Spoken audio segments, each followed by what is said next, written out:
पुणे जिल्हा नियोजन समितीच्या निधीवरून सुप्रिया सुळेंनी अजितदादांवर आरोप केलाय। अजित पवार विरोधी पक्षाच्या आमदारांच्या प्रस्तावांना कात्री लावत असल्याचा आरोप सुप्रिया सुळेंचा आहे। डीपीडीसीच्या निधीवरून भावा बहिणीतच जुंपली आहे।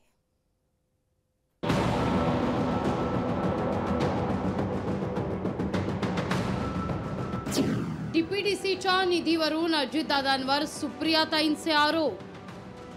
मवियाच्या आमदारांच्या निधीला कात्री लावल्याचा दावा। डीपीडीसीच्या विकास निधीवरून भाऊ बहिणीत जुंपली। पुणे जिल्हा नियोजन समितीच्या निधीवरून अजितदादा आणि सुप्रियाताईंमध्ये जुंपली आहे। जिल्हा नियोजन समितीचे पदसिद्ध अध्यक्ष हे पालकमंत्री अजित पवार आहेत। अजित पवार सत्ताधारी पक्षाचे हर्षवर्धन पाटील आणि आशा बुचकेंना कोटी कोटींचा निधी वाटत असताना विरोधी पक्षांच्या आमदारांना निधीच देत नसल्याचा आरोप होऊ लागलाय।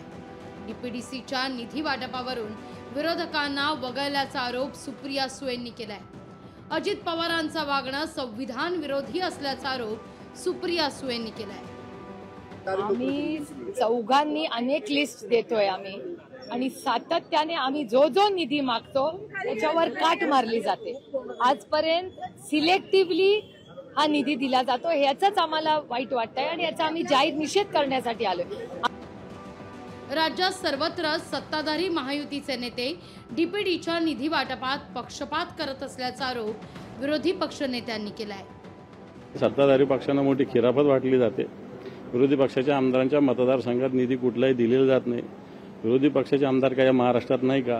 विरोधी पक्षाच्या आमदाराच्या मतदारसंघातली जनता टॅक्स भरत नाही का? हा माझा सरकारला प्रश्न आहे।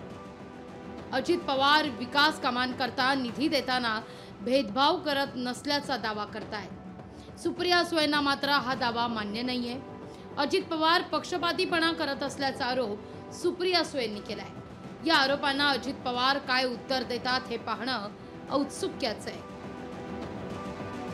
अमोल धर्माधिकारी, लोकशाही मराठी, पुणे।